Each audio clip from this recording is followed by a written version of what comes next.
আল্লাহর নবী সাল্লাল্লাহু আলাইহি ওয়াসাল্লাম কখনো মানুষের ধৈর্যের বাইরে গিয়ে কথা বলতেন না। বলুন সুবহানাল্লাহ। নবীর কথাগুলি এতটা স্ট্রেট কাট ছিল, এতটা ক্লিয়ারলি ছিল যে সাহাবারা একবার শুনতেন আর সেটাকে হাদিস হিসাবে পরে বর্ণনা করতে পারতেন। বলুন সুবহানাল্লাহ। বাবাজিরা, আল্লাহ আল্লাহ ভাইয়া, সেজন্য মাদ্রাসায় আসুন, মাদ্রাসার সঙ্গে যুক্ত হন, ওলামাদের সাথী হয়ে যান। দিন ইসলাম টিকে আছে শুধুমাত্র ওলামাদের মেহনতের জন্য। বলুন না সুবহানাল্লাহ। আলেম শূন্য হয়ে গেলে না, আপনার কাছে দিন থাকবে না, আপনি দিন পাবেন না।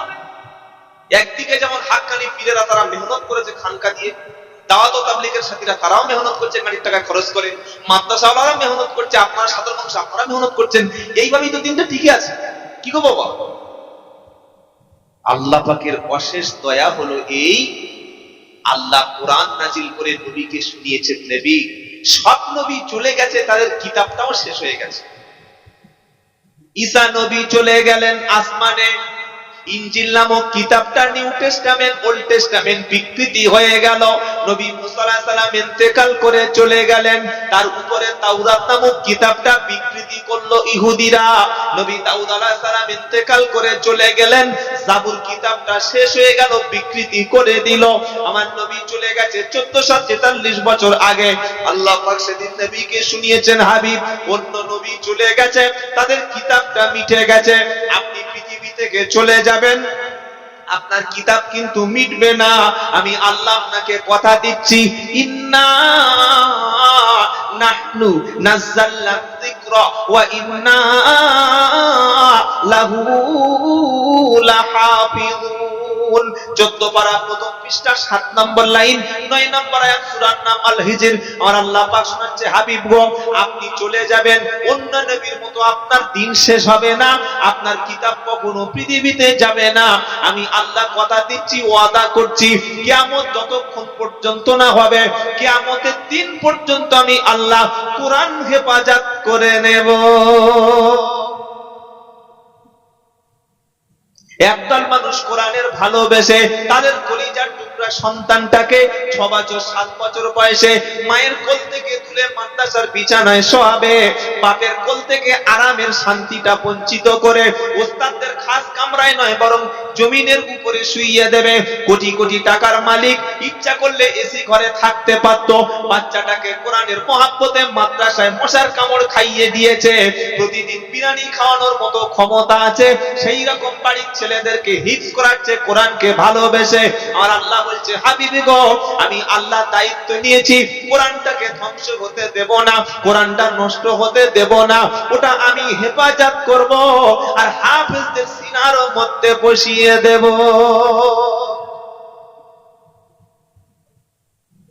বর্তমান পৃথিবীতে মুসলমানদের বিরুদ্ধে যে চক্রান্ত চলছে, সেটা সামনাসামনি আর লড়াই চলে, আপনি অবাক হয়ে যাবেন। এখন লড়াইটা হচ্ছে সংস্কৃতির লড়াই, শিক্ষার লড়াই।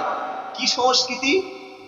যে মুসলমানদের সমাজ থেকে ইসলামিক কৃষ্টি কালচার আদব কায়দা ডিসিপ্লিন অর্থাৎ নবীর তরিকাটা মুছে ফেলে দিয়ে ইহুদি আর খ্রিস্টানদের পদ্ধতিটা কিভাবে চাপানো যায় সেই চেষ্টা করার জন্য প্রত্যেকটা বাড়িতে বাড়িতে এলসিডি দিয়ে, আপনার কেবল লাইন দিয়ে 400-500 টাকা রিচার্জ করলে 7 থেকে 800 করে চ্যানেল আছে। এটা ঠিক বলছি না ভুল বলছি?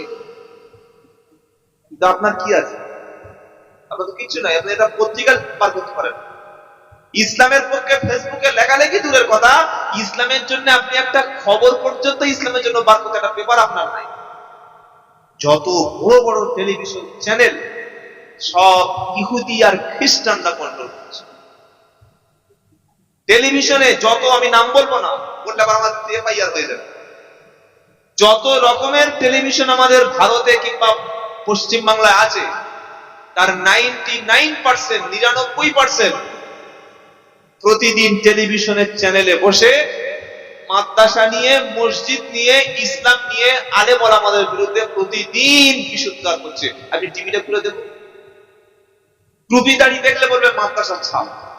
একটা শিক্ষিত কলেজের ছেলে, সে দিনকে ভালোবেসে, ইসলামকে ভালোবেসে মাথায় টুপি দিয়ে মুখে দাড়ি দেখে যদি প্যান্টের উপরে কাপড় পরে রাস্তায় চলে, ওকে দেখলেই বলবে এটা হচ্ছে জঙ্গি, ইসলামিক বলে মাদ্রাসা ছাপ, সমস্যা বলে দিচ্ছি। এখানে আমরা জলসায় কড়া লোক শোনে, আর আমাদের এই সামান্য কটা মিডিয়া, তাও এখন এই ইউটিউব চ্যানেলগুলো রসিলায় অনেকটা কাজ আমাদের সহজ হচ্ছে, আলহামদুলিল্লাহ। এটা আমরা বুঝতে পারি। তো আমরা মুসলমানরা মাদ্রাসা শিক্ষা ব্যবস্থার উপরে এত জোর কেন দিচ্ছি? ওলামায়ে দেওবন্দ বা ওলামায়ে হাক্কানীরা এই শিক্ষা ব্যবস্থাটাকে কেন এত জোর দিচ্ছে? এটার কারণ হলো ইসলাম টিকিয়ে রাখার জন্য শিক্ষা দ্বারা ইসলাম টিকবে, বিল্ডিং দ্বারা কখনো ইসলাম টিকবে না। 200 কোটি মুসলমান যদি থাকে, একটা যদি না হাফেজ থাকে, আপনি বলুন আপনার কোরআন সংরক্ষণ হবে? হবে না। বড় অবাক। আজকে আমরা তো 200 কোটি, 200 কোটি। তো একজন লোক যদি বলে আমার ছেলে হাফেজ করব না, কোরআন কি করে সংরক্ষণ হবে? আপনি বলুন কি করে সংরক্ষণ হবে? একটা মানুষ যদি বলে আমার ছেলে আলেম বানাবো না, জেনারেল ক্যাটাগরি, তাহলে কে কোরআনটাকে ইসলামটাকে সঠিক ব্যাখ্যা দেবে? আর আপনি যদি বলেন বাংলা পড়ে পড়ে কোরআন পড়বো, হাদিস পড়বো, আপনি কিছু আপনি বাংলা পড়ো, বাংলা কোরআন আমি সবাইকে পড়তে পারি, বাবা পড়ো, বাংলা নবীর হাদিসগুলো পড়ো, বাংলা বিশ্ব নবীর জীবনী পড়ো, কিন্তু এটার থেকে শিখতে পারবেন আপনি বড় মুহাক্কিক আলেম হতে পারবেন, গবেষক হতে পারবেন না, ফকিহ হতে পারবেন না, স্মার্ট হতে পারবেন না, দিনের একজন বড় ফিক হতে পারবেন না। আল্লাহ ওয়াদা করেছে কোরআনকে টেকাবো। ইহুদি খ্রিস্টানদের ষড়যন্ত্র, তাদের প্রথম কথা হলো মাদ্রাসা মানে জঙ্গি তৈরির কারখানা। বলে প্রমাণ, বর্তমান খাগড়াগড় বলে জায়গা আছে, জানেন? জানেন না? খাগড়াগড়, ওখানে বিস্ফোরণ হয়েছিল, শোনেন না আপনারা? পেপার পত্রিকা পড়েননি? সঙ্গে সঙ্গে আমাদের যত টিভি চ্যানেল আছে, টেলিভিশন, তারা ব্রডকাস্টিং শুরু করলো মাদ্রাসা থেকে ওই আলিফ বা তাসা বার করলো। কত ষড়যন্ত্র, লক্ষ্য করুন। বার করার পরে এগুলি ছোট ছোট ছাত্রদের বলছে, বাবা এগুলো কি? তো বলছে এগুলো কায়দা। কি গো, বাচ্চাদের যেগুলো পড়া ওগুলো নাম কি? কায়দা। তো মিডিয়া বলছে এই দেখো আল কায়দা, মানে ওসামা বিন লাদেনের সন্ত্রাসী সংগঠন ধরা পড়েছে। কোথায়? পশ্চিম বাংলার বর্তমান খাগড়াগড় মাদ্রাসা। আল কায়দা ছিল কায়দা, আর বানিয়ে দিল। আমি আব্দুল্লাহ জুবায়ের এখনো চ্যালেঞ্জ করছি, পশ্চিম বাংলার জমিনে রাবেতা বোর্ডের আন্ডারে কয়েক সহস্র মাদ্রাসা চলে।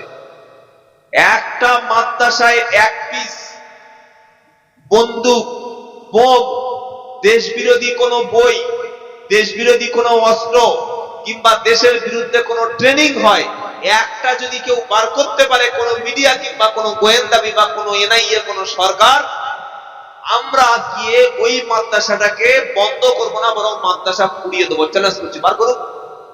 পারবে না। কেন? কেন? যদি মাদ্রাসায় জঙ্গি ট্রেনিং হতো, তাহলে ওলামারা তো সর্বদম মানুষ খুন করত, তারা জেনা করত, তারা দেশের মধ্যে দাঙ্গা করত। যত দাঙ্গা করে, যত খুন করে, যত ধর্ষণ করে, যত মদ খায়, যত মাতলামি করে, যত দেশের সম্পদ নষ্ট করে, একটা আলেমের নাম বলুন যে দেশের সম্পদ নষ্ট করছে। আমি বলি এই জন্য মসজিদ কমিটির মধ্যে আলেম ব্যক্তি রাখবেন, জাহিলদের মসজিদ কমিটিতে চান্স দেওয়া। সকলে বলুন আমার সন্তানকে আমি আলেম বানাবো, হাফেজ বানাবো ইনশাআল্লাহ, দিনকে টিকিয়ে রাখার জন্য। কিয়ামতের দিন কে সুপারিশ করবে আপনার? কে? কেউ নাই। ওয়াত্তাকু ইয়াউমাল লা তাজজি নাফসুন আন নাফসিন শাইয়্যা ওয়ালা ইকবালু মিনহা শাফাআতু ওয়ালা ইউখাযু মিনহা আদলু ওয়ালা হুম ইউনসারুন। হে কেশপুরের মুসলমান, আজকে রাত্রে যদি পুলিশ আমার গ্রেফতার করে, কালকের আমার কিছু ভক্ত আছে থানায় যাবে, কেউ না যায়, আমার বাপ যাবে, মা যাবে, আমার ভাই যাবে, আমার স্ত্রী যাবে, পার্টি, আমি যে পার্টিকে সাপোর্ট করি সেই পার্টি যাবে, কেউ না কেউ আমার পক্ষে জামিন করানোর জন্য কোর্ট পর্যন্ত দৌড়ঝাঁপ করবে।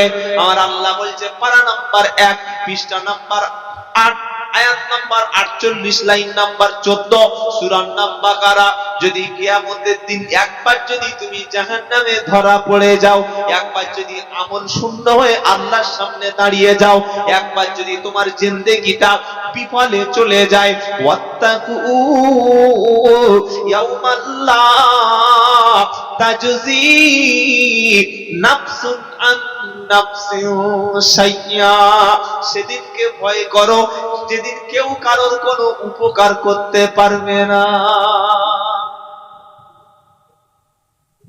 কোন নেতা মন্ত্রীর ফোনে আখেরাতে কাজ হবে না, কোন প্রেসিডেন্ট সেদিন ক্ষমতা দেখাতে পারবে না, কোন মন্ত্রী সেদিন হুমড়ি চমড়ি দেখাতে পারবে না, লোক লস্কর, দলবল, মনোবল, বুকের বল, এসব বল দিয়ে সেদিন কোনো কাজ হবে না। ওয়ালা ইকবালু, আসল শব্দটা শোনো, ওয়ালা ইকবালু মিনহা শাফা, সেদিন কারোর সুপারিশ গ্রহণ হবে না। ওয়ালা ইউখাযু মিনহা আদলু, সেদিন যদি কেউ কোনো বিনিময় দিতে চায়, 50,000 টাকায় জামিন, কিংবা এই জিনিসটার বদলে তুমি আমার ভাইকে ছেড়ে দাও, সেদিন কোনো বিনিময় গ্রহণ করা হবে না। ওয়ালা হুম ইনসারুন, সেদিন সাহায্যকারী বলতে কেউ থাকবে না। পারা নাম্বার 7, পৃষ্ঠা নাম্বার 15, লাইন নাম্বার 8, আয়াত নাম্বার 70, সূরার নাম আনআম, লাইসা লাহা মিন দুনিল্লাহি মিন ওয়ালিয়্যিন ওয়ালা শাফি' ওয়া ইন তা'দিল কুল্লা আদলিল্লাহ ইউখাযু মিন। আমার আল্লাহ পাক বলছে কিয়ামতের দিন আল্লাহ ছাড়া, কিয়ামতের দিন কোনো অভিভাবক নাই, কোনো সুপারিশকারী সেদিন তোমার কেউ খুঁজে পাবে না, আর কেউ তোমার পক্ষে এসে কথা বলবে না। ইয়াউমা ইয়াতি লা তাকাল্লামু নাফসুন ইল্লা বিইذনিহি ফামিনহুম শাকীউন ওয়া সাঈদ। 12 নম্বর পারা, 12 নম্বর পৃষ্ঠা, 10 নম্বর লাইনের 105 নম্বর আয়াত, সূরার নাম হুদ। আমার আল্লাহ বলছে ইয়াউমা ইয়াতি লা তাকাল্লামু নাফসুন ইল্লা বিইذনিহি, সেই বিপদের দিন, সেদিনের কথা স্মরণ করো, কেউ কারোর পক্ষে কথা বলবে না, আমার আল্লাহর হুকুম ছাড়া, অনুমতি ছাড়া একটা শব্দ সেদিন উচ্চারণ, জোরে বলেন, লা ইয়ামলিকুনা শাফাআতা ইল্লা মান আদিনা লাহুর রহমানু, লা ইয়ামলিকুনা শাফাআতা ইল্লা মান আদিনা লাহুর রহমানু ওয়া রাদিয়া লাহু কওলা। সূরা মারইয়ামের 87 নম্বর আয়াতে আর আল্লাহ পাক শুনিয়ে দিচ্ছে সেদিন কারোর সুপারিশ আমি আল্লাহ গ্রহণ করব না, কারোর কথা আমি সেদিন শুনতে চাইব না। আমি আল্লাহ যার কথার উপরে সন্তুষ্ট হব, শুধু তার কথাটা মেনে নেব। পারা নাম্বার 16, সূরার নাম তাহা, একদম 109 নম্বর আয়াতে আর আল্লাহ বলছে ইয়াউমা ইদিল্লা তানফাউস শাফাআতু ইল্লা মান আদিনা লাহুর রহমানু ওয়া রাদিয়া লাহু কওলা। সেদিন কোন ব্যক্তির সুপারিশ কোনো উপকারে আসবে না, শুধু যার উপরে আমি আল্লাহ রাজি থাকব আর যার কথাটা আমি শুনতে চাইব তার সুপারিশ নেব, অন্য কারোর সুপারিশ নেব না। ও ইয়াউমাল আজিফাতি ইদিল কুলুবু লাদাল হানাজিরি কাদিমিন মালিন যালিমিনা মিন শাফিঈ ওয়ালা ইউতাব। 24 নম্বর পারা 18 নম্বর পৃষ্ঠা 3 নম্বর লাইনের 19 নম্বর আয়াত, সূরার নাম মুমিন। আর আল্লাহ পাক শোনাচ্ছে কিয়ামতের কঠিন পরিস্থিতিটা দেখে কলিজা পার হয়ে জিভ গলার কাছে চলে আসবে। আসল বন্ধু সেদিন সব নকল হয়ে যাবে, বন্ধু সেদিন শত্রু হয়ে যাবে, উপকারী বন্ধু হিসাবে, সুপারিশকারী বন্ধু হিসাবে কেউ সেদিন পাশে থাকবে না। ওয়াইয়াউমা ইয়াকুমুর রূহু ওয়াল মালাইকাতু সাফফা লা ইয়াতাকাল্লামুনা ইল্লা মান আদিনা লাহুর রহমানু ওয়া ক্বালা সাওয়াবা। 30 পারা সূরা নাবার একদম শেষ আয়াতের আগের দুটো আয়াত আগে আর আল্লাহ বলছেন সেদিন সমস্ত ফেরেশতা জিবরাইল সহ সবাই লাইন দিয়ে দাঁড়িয়ে থাকবে, আপনার পক্ষে কেউ একটা কথা বলবে না। আর যদি কেউ আল্লাহর সামনে কথা বলে সেদিন মেপে মেপে কথা বলবে, বুঝে কথা বলবে, আল্লাহর হুকুমের কথা বলবে, ন্যায় সংযত কথা বলবে, অন্যায় কথা বলবে না। সেদিন কেউ যখন পাশে থাকবে না, আজকের কোরআনকে ভালোবেসে মাদ্রাসা ওয়ালাদের সঙ্গে জুড়ে ছিল যারা, কোরআনকে সিনার সঙ্গে তুলে নিয়েছিল যারা, কোরআন সেদিন আপনার পক্ষে কথা বলবে। জোরে বলো সুবহানাল্লাহ। খালি রাত্রে বেলা একটা সূরা তেলাওয়াত করতে করতে ঘুমাবেন, ওই সূরার নাম হলো সূরা মুলক। যতক্ষণ পর্যন্ত আপনার কবরের আযাব বন্ধ হবে না, এই সূরা কিন্তু কিয়ামতের নয় বরং কবরে ফেরেশতাদের সঙ্গে ঝগড়া করবে, তর্ক করবে, আর্গুমেন্ট করবে। শান্তির ঘুম আপনার কবরে না আসা পর্যন্ত সূরা মুলক আপনার ছেড়ে যাবে না।